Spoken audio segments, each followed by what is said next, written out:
What's up, G-Body fans?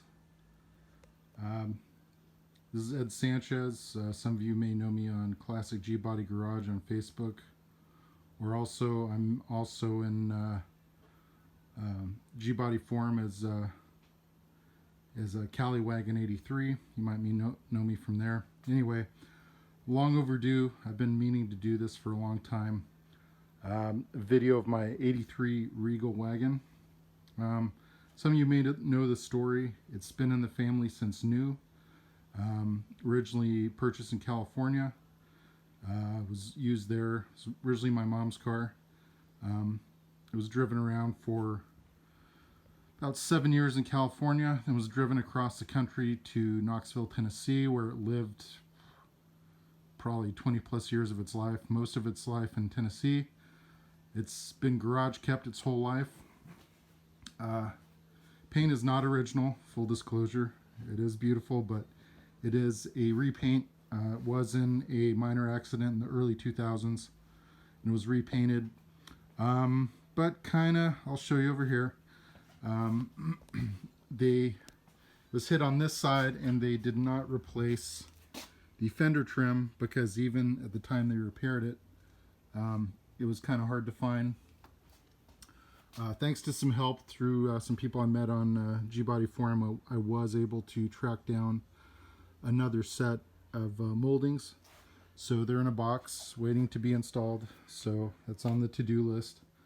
It is in generally very good shape. However, if you put it under the microscope a little bit, you'll see a few things. The grill is slightly broken.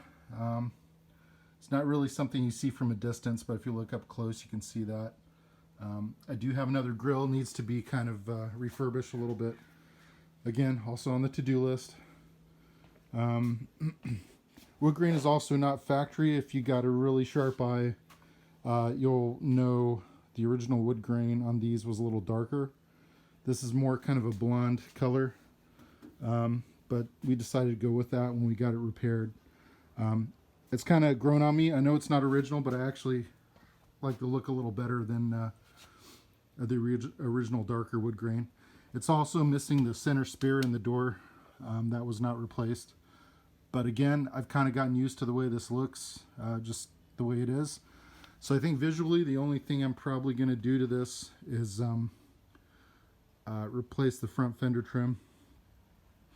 It's got the power vent windows, still functional. Open it up. Here's the interior. Interior is pretty much all original. It's got the split bench. Obviously the center console is not factory. I got this through G-Body Parts. I can't remember the exact vendor who made it, but they're pretty well known in the G-Body community. I do like my Starbucks every now and then, and it's nice to have some concessions to modern conveniences. The clock, amazingly, still keeps pretty good time.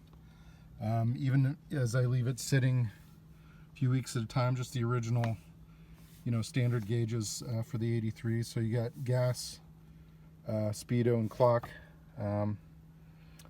One thing I did do, and I kind of documented this a little bit on G-Body Forum, is I modified the ashtray a little bit to be able to run a charging cord up through the bottom. And kind of, I don't have my wife's phone here, but I'll see if I can add the photo in the video of just kind of making that little docking station for my car, my iPhone, my mobile phone. You might notice it does have a car phone. This gets a lot of looks and comments at car shows. It is non-functional. It's an analog phone. They basically sunsetted all the analog networks, I think in the early 2000s. So non-functional, but it's definitely a conversation starter. There's also one of those little squiggly antennas on the back glass. I'll show you in a second. Pretty much not. I replaced one of these was missing from over the years. I managed to get some others on eBay. So it's got all the little screw hole covers for the door pull. Just under 75,000 original miles. It's got the skinny rim. I call it the boomerang wheel. The two-spoke. This is pretty common on early to mid 80s Buicks. Anyway, let's fire it up. It's pretty. I'll talk more about what I've done so far. Pretty much, it just fires right up. So I do the initial crank to kind of prime the fuel system a little bit, and then the 2-pump, the gas pedal, and then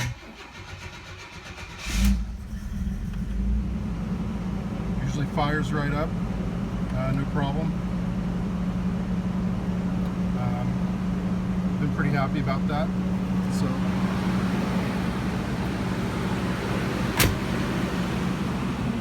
go around the back here.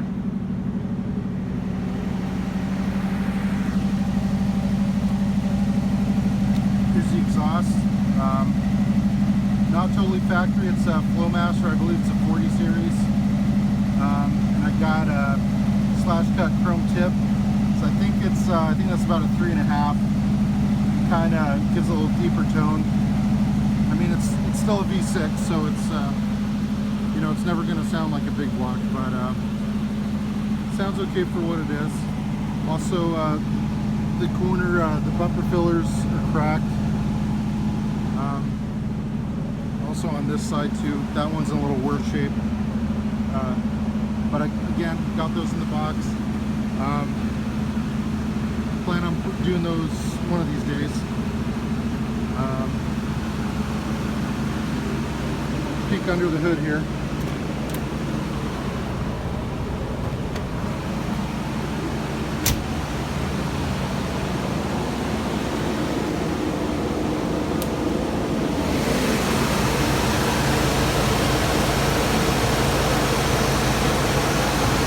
I don't know if you can hear me, but 2.8 two-barrel V6, pretty much all standard. It's not the original motor, it's the original spec, but this is a rebuilt engine. The first one, the oil pump blew out, driving across the country.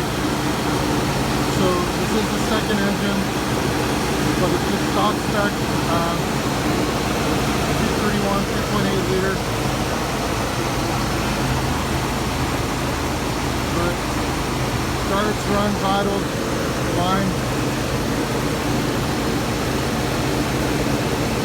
I think it's probably warmed up enough we could take it off fast idle here, so.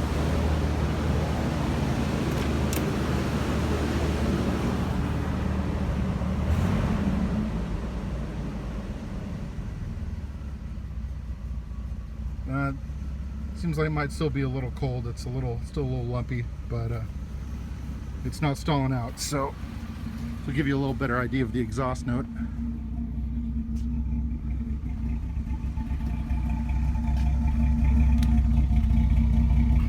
So that's the warm exhaust note. If you're not listening too closely, you could almost fudge it and fool some people into thinking it's the V8, but anyway, it sounds pretty mean for only 110 horsepower, but whatever. Also too, I got tired of questions about the third row when I went to car shows, so I put a little card in the window kind of explaining, no, this only has 2. So anyway, some people think that's kind of snarky, but I got tired of answering stupid questions. So anyway, here's the cell phone antenna.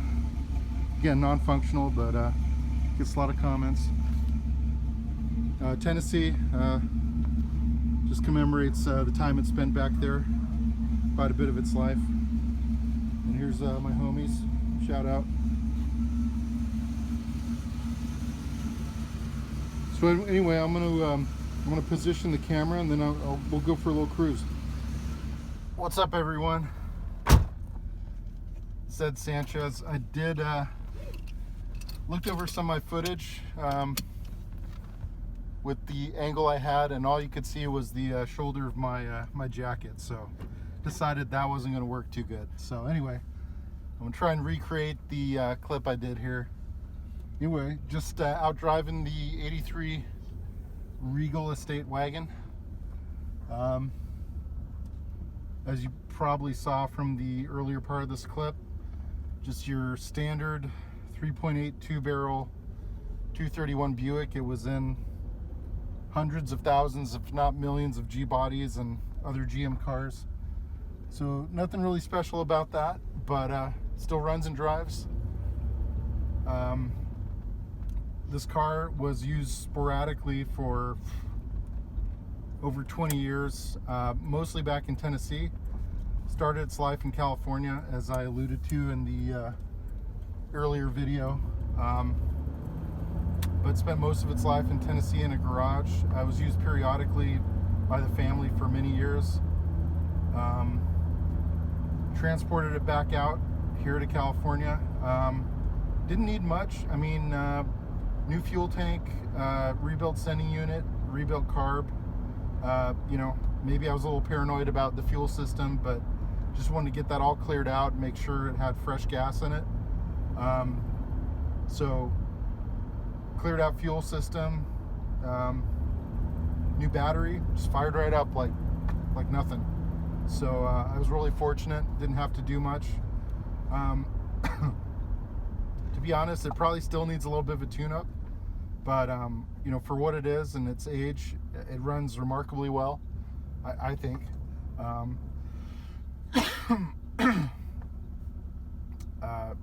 Yeah, I mean, eventually I'd like to do kind of a resto mod hot rod on it.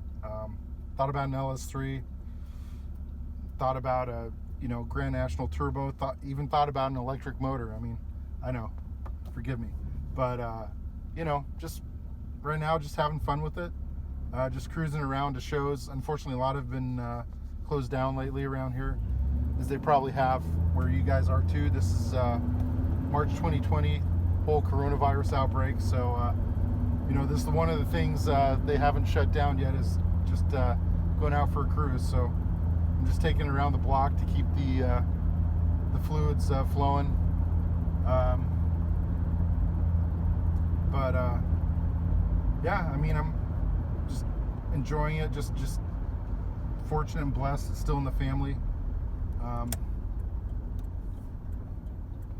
So anyway, if you guys have any questions about the car, or want me to do any other videos on anything particular, let me know.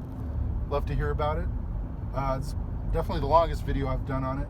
If you check the other video on the YouTube channel, it's basically the day we first fired it up after sitting for at least 5 to 7 years minimum.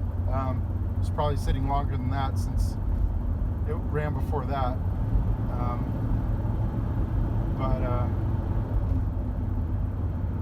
Yeah, so that's about it.